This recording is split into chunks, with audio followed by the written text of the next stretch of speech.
안녕하세요. 오늘도 와주셔서 감사드리고요. 바로 사연을 읽어보겠습니다. 안녕하세요. 며칠 전 남편과 이혼한 돌싱녀입니다. 지금 시부모님이며 시누이며 전화가 자꾸 와서 휴대폰 전원을 꺼버릴까도 싶네요. 여러분은 이렇게 돈 보고 접근한 남자 잘 걸러내시고 저처럼 제대로 복수하시라고 사연 제보해요. 저는 3년 전에 남편과 결혼했어요. 친한 대학 선배였던 언니가 초등생 수학학원을 하나 개업했는데 제 남편은 거기 중학생 전담 수학 강사였죠. 그 언니가 저와 가장 친해 주에 두세 번 정도는 같이 저녁을 먹거나 야식을 먹었거든요. 제 일이 언니보다 빨리 끝나는 직업이라 항상 제가 차로 데리러 갔거든요. 그때마다 남편과 마주치면 인사하고요. 언니랑 남편과 10분 정도 얘기를 나누다가 언니가 나왔는데 몇 번 그렇게 마주치다 보니 빈손으로 가기는 뭐해서 항상 커피를 사들고 갔어요. 그렇게 지내기를 몇 주 정도 지나니 셋이 서로 친해져서 셋이서 저녁 먹는 아이들이 늘었죠. 우선 간단하게 말하자면 저는 집안도 개인적인 능력도 좋아요. 개인적으로도 사업하고 있고 어머님 아버님 두 분 다 부동산 하고 계세요. 그래서 돈 쓰는 것도 항상 걱정 없고 큰 지출을 하더라도 제대로 하자는 주의죠. 그래서 제 옷도 차도 명품이고 밥도 10번에 6번은 제가 사고 항상 제 차로 픽업하고 데려다 주는 게 일상이었어요. 그러다 한 번은 언니가 학생 상담 때문에 저희 둘이서만 밥을 먹게 됐어요. 항상 제가 차로 데려다 주긴 했지만 그건 제가 그이에 대한 호감이 있어서였죠. 그랬던 거고 집은 걸어가도 15분이면 도착할 정도로 가까워요. 그래서 저희 동네에서 술을 한잔하게 됐는데 분위기도 좋고 서로도 좋아서 그때부터 연애를 하게 됐어요. 다음날 연희한테 말해줬는데 그럴 줄 알았다며 제가 그 일을 좋아하는 게 눈에 보였다고 앞으로 예쁘게 만나라고 했거든요. 그래도 항상 저녁 같이 먹고 야식 먹는 시간들은 이어졌어요. 단지 이후에 언니만 데려다주고 저희 둘은 항상 더 같이 있었죠. 그렇게 자연스럽게 결혼 이야기가 나오고 있었어요. 그러던 남편과 제가 술을 마시게 됐는데 남편이 술을 잘 못해서 그날은 완전히 취해 있었어요. 그때까지도 저희 집에서 잔 적은 없었는데 그날은 유독 정신을 못 차리길래 정신 차리라고 때려보기도 하고 했는데 안 되길래 그냥 제 집에서 재우려고 한 날 남편이 취해서 말하더라고요. 내 돈이 좋아? 왜 그게 이제 내 꽃이나 다름없잖아. 이제 그게 마음에 들어. 어우, 춥다. 이불이 이때 결혼 생각을 접었어야 합니다. 그런데 이때 저는 제 자산과 제 자신을 동일시하고 있었기에 이마저도 저를 사랑한다는 의미로 받아들인 거죠. 정말 사랑의 눈이 멀었다고 밖에 설명할 수 없어요. 찜찜한 마음은 있었지만 그땐 이 남자가 너무 좋았고 이 남자가 아니면 안 되겠다는 그런 생각에 결혼을 강행했어요. 그날 이후로 남편은 평소처럼 저한테 너무 잘해줬고 띵 준비해도 적극적으로 나서줬고 드레스 피팅 내도 웨딩 촬영 날도 웨딩 도우미 분께서 남편이 사랑하는 게 보인다며 저한테 원앙 부부 같다면 칭찬이 가득했죠. 그래서 더더욱 이 사람은 정말 날 사랑하는구나. 이 사람도 내가 생각하는 것처럼 나와 내 돈을 동일시하는 거구나 생각했어요. 저희는 혼인신고를 먼저 하고 결혼식을 진행했어요. 결혼식에서도 틈이 생길 때마다 신부 대기실에 와서 제 옆을 지켜주며 떨지 않게 도와줬어요. 오늘 결혼식 하니까 우리 정말 부부가 된다는 게 실감난다. 이제부터의 미래가 너무 기대되고 당신도 오늘 너무 예뻐. 내가 본 신부 중에 당신이 가장 예쁜 것 같아. 나랑 결혼해줘서 정말 고마워. 나 찾으시는 것 같아. 이제 가볼게. 이따 만나. 와이프, 결혼식은 순조롭게 진행되었죠. 남편의 친한 친구들이 불러주는 축가와 저희를 이어준 친한 언니의 편지 낭독까지 좋았어요. 그렇게 기대한 행복한 결혼 생활은 신혼집에 들어서면서부터 금이 갔어요. 처음엔 좋은 말로 저에 설득시키더라고요. 내가 정말 어릴 때부터 혼자 자버릇해서 아직 당신이랑 한 침대에 자면 잠이 잘 안 와. 당신이 불편한 건 정말 아닌데 잠자리가 자꾸만 불편하고 누가 옆에서 같이 자는 게 어색한 것 같아. 내가 한 집에 누구와 같이 지내는 게 익숙해질 때까지만 따로 잘 수 있을까? 대신 당신이 안방에서 자, 내가 거실에서 잘게. 며칠만 이해해줬으면 좋겠어. 알았어. 당신도 오래 자취해서 누구랑 같이 살면 불편할 수도 있겠다. 이럴 줄 알았음. 동거부터 할 걸 그랬어. 그럼 당분간은 따로 자자. 대신 당신도 나랑 같이 한 집에 있는 걸 빨리 적응해줬으면 좋겠어. 그래도 미리 말해줘서 고마워. 이후로 한 달 정도 따로 잠자리에 들었고, 그러다 보니 남편이 저와의 생활에 적응하는 느낌은 들지 않고 자꾸만 밖으로 겉도는 것 같은 기분이 되더라고요.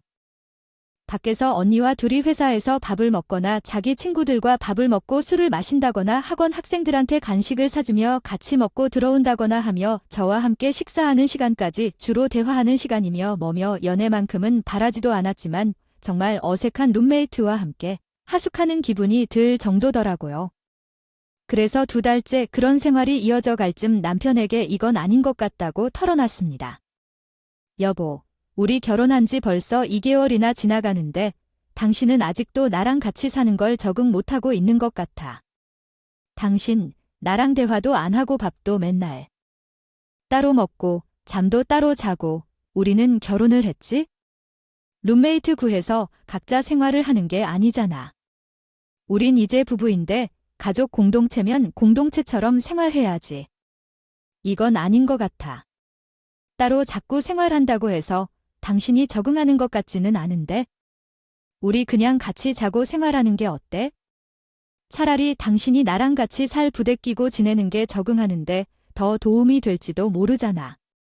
당신이랑 아직 같이 생활할 용기가 안 나. 당신도 기다려주기로 했으면 좀 기다려주면 안 되는 거야? 재촉하지 마. 당신이 재촉할수록 난 더 거둘 수밖에 없고 당신한테 적 떨어져. 당신이 원하는 그런 화목한 가정. 당신이 이러는데 내가 어떻게 당신이 원하는 가정을 함께 하고 싶겠어? 적당히 해. 나 나가서 애들 보충 수업해야 되니까. 먼저 자 남편은 점점 더 절 피했어요. 이게 시작이었죠.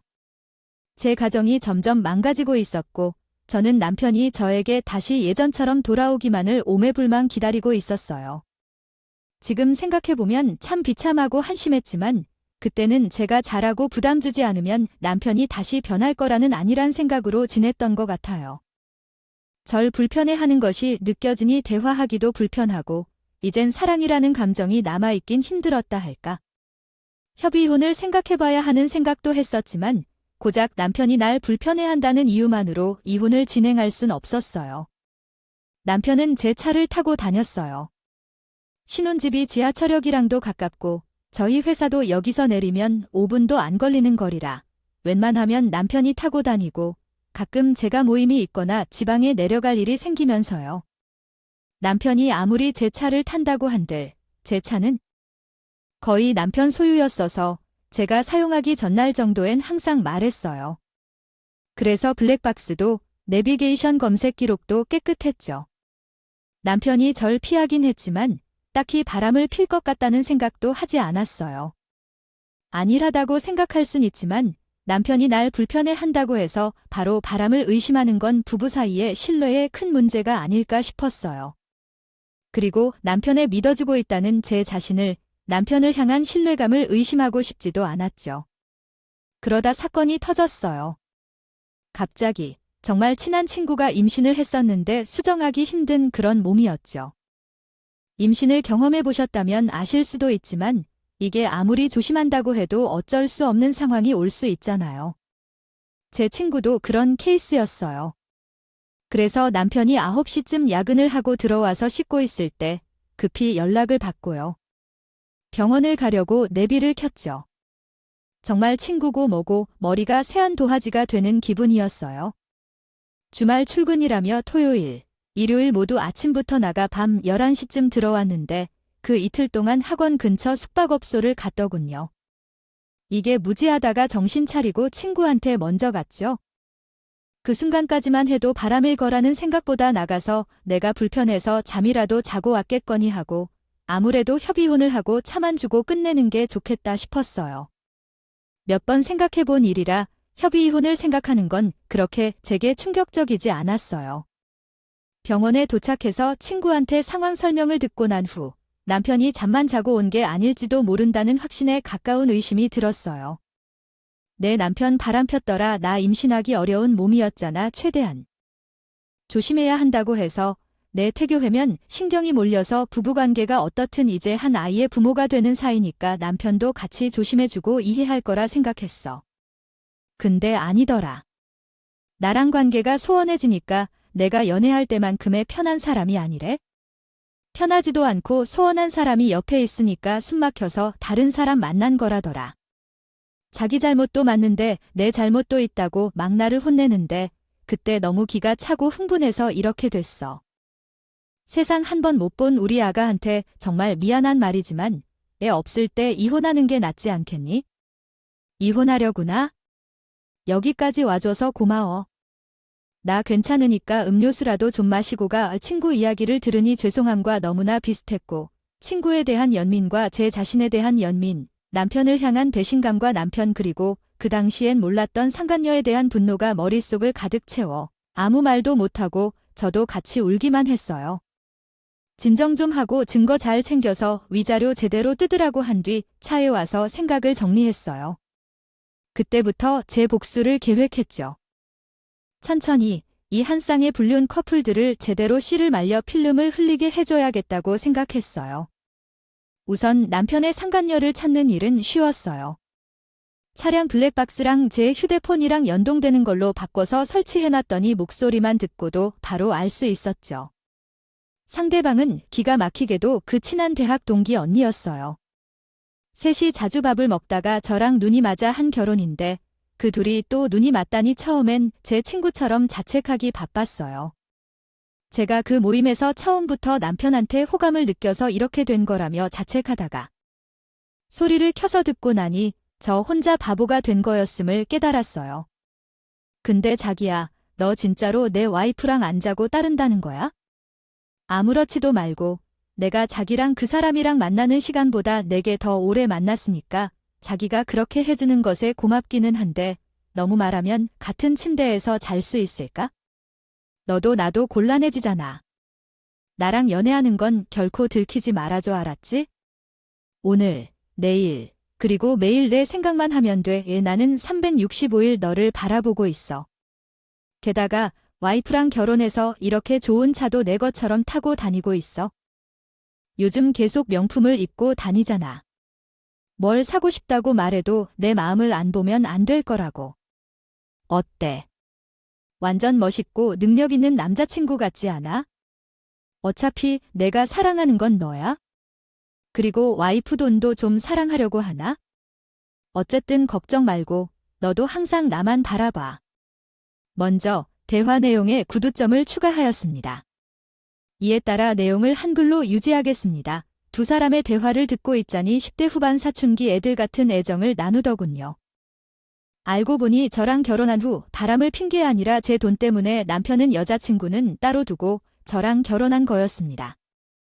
이날 블랙박스를 보기 전까지 저는 그 언니가 애인이 있다는 건 알았지만 항상 아직 애인이 마음의 준비가 안 된 것 같다는 핑계를 대며 저한테 한 번도 소개시켜준 적이 없어서 그게 제 남편일 거라는 생각은 꿈에도 못했어요.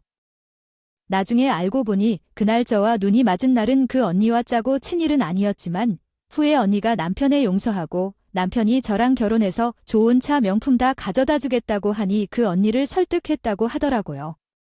지금까지 남편이 연애할 때 저한테 했던 다정함은 다 연기였다는 사실을 너무 기가 차서 바로 쫓아가 따질까도 싶었지만 일단 음성까지 다 저장해두고 침착하게 복수할 방법을 생각했어요. 그렇게 처음 생각한 게 지금까지 남편이 누린 것들을 다 뺏어야겠다는 생각이었어요. 우선 옷장에서 남편한테 사준 것들은 다 가져다 팔아버렸어요. 명품이라 그런지 중고 제품을 재판매하는 곳에서도 좋은 가격에 거래해 주더라고요. 집에 돌아온 남편은 내 자신이 입을 명품들이 싹 사라지니 어디 갔냐고 노발대발하다가 오래된 것 같아 새로 사주려고 한다. 내일 같이 나가서 사자고 했네요. 사실 이 말이 마지막 기회였어요. 내일 같이 사러 가자고 하면 그냥 내일 명품 다 맞춰주고 협의 이혼하고 깔끔하게 갈라서는 걸로. 그래도 차도 명품도 그 정도는 다 해서 내보내려고 했더니 이 남자 지금까지 제가 해준 모든 것들이 당연시 된 건지 짜증만 있는 대로 내면서 자기네 바쁘니까 알아서 다 사놓고 사진만 찍어서 보내라네요. 이때 제 남편은 마지막 기회를 놓친 거죠. 이후로 사업 때문에 돈이 다 물려있다는 핑계로 부모님한테 손 벌리기 싫다는 핑계로 명품은 커녕 속옷 하나 사주지 않았어요. 돈은 당신도 벌고 있으니 당신 용돈으로 사는 게 좋겠다는 말을 하고 아무것도 사주지 않았어요. 아무래도 제가 돈을 훨씬 더 많이 벌고 있으니 경제 권한은 저한테 있었어요. 아무리 남편이 절 불편하게 하고 싶었다고 한들 경제 권한까지 자기가 가질 수는 없었겠죠? 그동안은 카드에 돈이 있으면 자기가 돈을 얼마나 썼는지 안 보여서 과소비할 것 같다는 핑계로 현금으로 돈을 달라고 해서 그게 그 둘이 바람피는 증거를 안 남기기 위한 방법이었을 거라는 생각은 꿈에도 못하고 남편의 말대로 했어요. 자기가 과소비할까봐 현금을 쓰겠다니 이보다 완벽한 변명이 어디 있을까요? 이후로 카드를 만들어줬어요. 요새는 키오스크 이용률이 훨씬 높고 다들 카드를 사용하니까 몇 달 과소비를 해도 괜찮으니 카드를 쓰는 게 미래를 생각해서도 좋겠다는 저 또한 완벽한 이유를 대며 카드를 만들어줬어요. 카드가 생기면 이용 내역이 생기니 데이트할 돈이 들어오고 쓸 구멍을 막을 수 있기 때문이었죠. 체크카드는 인출해서 사용할 수 있으니 그게 안 되는 가족 카드를 개설해서 저도 이용 내역을 볼 수 있게끔 했어요. 그것도 모르고 고급 레스토랑이며 호텔이라며 대단한 데이트를 즐기시더라고요. 모든 걸 항상 캡처해서 따로 저장해 놓고 제가 끝까지 가야 할지 중간에 멈추고 이혼하는 게 좋을지 알아보기 위해 시댁으로 갔어요. 시무시부 신호 다 앉혀놓고 남편이 그 언니와 나눈 대화 내용과 바람핀 증거들을 보여줬어요. 최소한 자식을 잘못 키운 자신들이 미안하다거나 저런 오빠를 두어서 부끄럽다거나 하는 말을 할 줄 알았어요. 그런데 당연히 그럴 줄 알았다는 반응이더라고요. 요즘 이렇게 말하면 안 된다지만 여자는 남편이 그렇게 한눈 파는 것 같은 내가 더 노력해야 되는 거야? 요새는 결혼하고 이혼하는 게 대수는 아니라지만 그래도 애들 장난처럼 선택하지 마라 하려거든. 이유는 조용조용히 도장만 찍고 끝내 시끄럽게 만들지 말고. 너 같은 내 잘못 들여서 난 이게 무슨 고생인가 싶다. 돈이라도 많다더니 아무 집에 대단히 해주는 것도 없고. 하여튼 있는 것들이 더 해위자료고 뭐고. 넌 돈도 많은데 그냥 깔끔하게 갈라서 엄마는 연니한테 돈돈거리지 마오. 그리고 사실 난 오빠랑 그분이랑 연애하는 거 알고 있었어. 그래서 몇 번 밥도 같이 먹었었는데 갑자기 언니랑 결혼한다길래 헤어진 줄 알고 내심 서운했었지. 난 차라리 둘이 이혼하고 그 언니랑 다시 만나는 게 더 찬성이야. 그분이 얼마나 좋았는지 알아요. 언니처럼 매사 딱딱하게 굴지도 않고 항상 만날 때마다 필요한 거 사다 주고 그랬어요. 그리고 우리 엄마 말처럼 언니가 제대로 와이프 노릇을 했으면 우리 오빠가 바람을 폈겠어요. 솔직히 팔은 안으로 굽는 건데 언니가 무슨 말이 듣고 싶어서 찾아온 건지 이해도 안 가요. 남편이 이혼한 걸 이렇게 제 잘못으로 돌리다니 어이가 없었죠. 그리고 이 집안도 제 돈만 보고 결혼을 허락한 거였다는 게 너무 충격적이었어요. 이 집안에서 전 진정한 며느리가 아니라 콩꿈을 좀 떨어뜨릴 존재뿐이었던 거죠. 이날 최소한 시댁에서라도 저한테 미안해한다면 죄 없는 시댁은 피해보지 않게 하려고요. 했었는데 집안에서 제 편은 단 한 명도 없었어요. 그래서 그냥 갈겠다고 이혼하는 거 후회하시지 말라고 말만 하고 이를 갈며 나왔네요. 이후 바로 친정으로 가서 자초지종을 다 말했고 제가 지금까지 한 마음고생이 있어서 그냥 빨리 끝내고 싶었었다고. 근데 시댁 가서 이런 시급을 갖고 왔다고 조용히 넘어가지 못하겠다고 말했더니 어머니 아버지도 제 의견대로 해주시겠다고 힘껏 도와주시겠다고 하셨어요. 이혼하고 나면 시원한 마음으로 다시 새삼 시작하라고 위로도 해주셨어요. 저희 친오빠는 외국계 기업에서 일하고 있는데 나이 차이도 좀 있고 절 되게 아꼈거든요. 그래서 너무 서럽고 조언도 구하고 싶어서 전화를 했다가 위로는커녕 그 불같은 성격 받아주느라 고생 좀 하다가요. 뜻밖의 쾌재를 외쳤네요. 얘야, 그 집안 뭐 하는 집안인데 우리 기업에서 한국에 거래처 많아. 나 여기서 직책도 좋고 곤란하게 만들기 충분하다. 어딘데? 혹시 모르는 거니까 한번 말해봐. 오빠가 하도 꼬치꼬치 캐물어보길래 말해줬더니 비슷한 계열사인데 지금 자기들한테 컨택하고 있는 기업이라고. 자기 옆 부서 담당인데 여긴 모든 부서 사람들끼리 친해서 자기가 좀 관여해도 될 거라고 해서 이럴 때 우리 오빠가 필요하지 싶더라고요. 후에 알고 보니 저희 오빠가 있는 기업이 신우기업한테는 굉장히 절실한 곳이라고. 거래 송사 안 되면 책임자 옷버들 각오까지 해야 할 정도였다더라고요. 그래서 신우 쪽은 걱정 없었어요. 신우 말고 제 진짜 적은 남편이었으니까요. 명품 도운 차 모든 지원이 끊기니 매일매일 톡이 왔어요. 자기, 이제 침대에서 자겠다고. 같이 불편해도 참겠다며 이제 와서 진실된 마음도 아니면서 위기 모면 삼아 말하더라고요. 정이 더 떨어져서 남편 출근한 시간에 맞춰서 이혼 소송할 서류, 남은 싸구려 옷, 그리고 뭐 남아있는 짐 다 박스에 넣어서 시댁으로 보냈어요. 찾아와서 울고불고 무릎을 꿇었다가 제 멱살까지 잡길래 적군 금지 명령 신청해놨어요.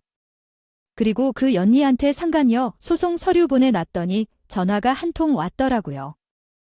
야, 내가 내 남자친구랑 둘이 술 마시고 결혼한 거잖아. 따지고 보면 내가 바람핀 건데 왜 내가 나한테 소송을 걸어? 좋은 말로 할 때 고소 취하해. 앞으로 일어날 일도 모르고 위자료 아셔서 저한테 전화하는 꼴이 웃겼어요. 처음부터 제 남편이 돈 보고 결혼했다는 거 화는 났지만 크게 신경 쓰지 않았는데 지금부터 제 돈으로 괴롭힐 수 있는 만큼 괴롭혀보고 싶었어요. 그 언니가 차린 학원은 그렇게 대단한 학구열을 가지신 학부모님들이 데려오는 학원가에 있는 것도 아니고 동네 자체가 그렇게 비싸지 않아요. 언니가 차린 학원은 건물 4층에 위치했는데 월세로 알고 있거든요. 아버님 어머님 지인 통해서 그 건물 4층 주인과 만났어요. 자초지종을 설명하고 저가 그친 전체를 매입하고 싶다고 했고 시세보다 좀 더 비싸게 값을 치러서 이제 그 언니는 저한테 월세를 줘야 하는 입장이 된 거죠. 처음부터 월세를 올리거나 무리하게 학원을 빼라고 하면 제가 소송이 들어와도 질 수 있다는 변호사님 말씀 따라서 일단 제가 2층의 주인이 된 걸 알렸죠. 처음엔 벙쪄서 저한테 무슨 짓을 하려고 이러느냐길래 아직 아무것도 안 했으니 겁먹지 말라고 했어요. 끝까지 센 척하는 모습을 보니 저 모습이 언제 무너져서 저한테 손이 발휘되게 빌까 하는 생각이 들더라고요. 이후로 요새 시세가 올랐다며 월세를 올리고 수업 때문에 다른 가게에서 불편을 호소하니까 조용히 하라며 몇 번 경고도 좋죠. 그렇게 슬슬 피를 말리니 그 언니면 남편이며 제정신의 학원 운영이 안 됐겠죠. 그러니 애들 성적이 안 오르니 학부모님들 입에도 여러 번 오르내렸나 봐요. 학생도 끊기고 월세도 올라오니 학원 빼겠다고 며칠 전에 연락이 왔어요. 남편도 그 언니도 당장 직장을 잃게 생긴 거죠. 위자료도 남았는데 어쩌려고 벌써 학원을 그만두냐며 빈정거리다가 바로 세입자 구해서 학원 빼라고 연락했네요. 남편도 상간녀도 빈털터리로 만들었지만 그때도 분이 풀리지 않았어요. 왜냐면 제게 모욕을 준 시댁이 남았으니까요. 한번 복수를 시작한 거 끝을 봐야 하지 않겠냐는 마음으로 오빠한테 전화해서 신혼애랑 계약은 어떻게 됐냐고 물어봤어요. 거기 마침내 신호가 담당자더라. 그래서 이거저거 트집 잡아서 담당자가 책임지는 모습을 보여야 계약하겠다고 했어. 세노한테서 아직 연락 없어. 내가 내 오빠라는 걸 말을 안 해서 그런가? 어쨌든 속 시원하게 끝내고 괜찮으면 너도 여기로 와서 살아. 혁이 좋아. 난 부모님이랑 같이 살래. 어쨌든 도와줘서 고마워. 오빠가 내 친오빠라는 걸 알면 괜히 공과사도 구분 못해 보일 것 같으니까 그냥 말하지 말고 기업 망칠 수는 없으니까 신우한 책임지라고 하면 뭐 나쁜 거 아니면 계약하는 거 어때? 골머리 많이 아플 텐데.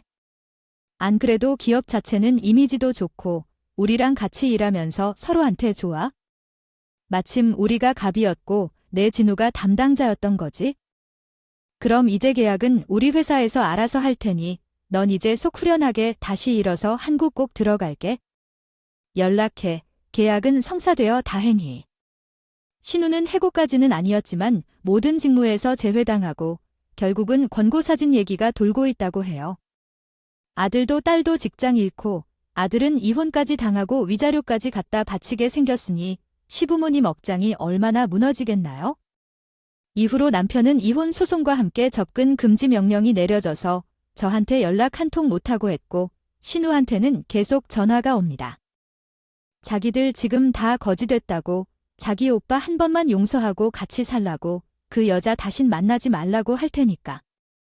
자기 오빠 데리고 살기만 해달라고 전화가 와요. 그래서 전 그쪽 집안 사람들한테 갖다 바칠 돈 한 푼도 없고 어림없으니 다신 전하지 말라고 하고 끊은 게 몇 번 되네요. 이후로도 전화는 몇 번 오지만 정이 떨어질 대로 떨어진 사람들이라 다시 돌아갈 일은 없을 것 같네요. 제 사연은 여기까지예요. 저는 앞으로 제 돈과 자존감, 그리고 저희 가족과 함께 행복하게 살아가고 싶어요. 여러분들도 행복하시고 이런 남자와 집안 항상 조심하세요. 저의 미련한 선택의 이야기 들어주셔서 너무 감사하고 따끔한 충고 많이 해주세요. 오늘도 끝까지 함께 해주셔서 감사하고요. 저는 다음 영상으로 또 찾아뵙겠습니다.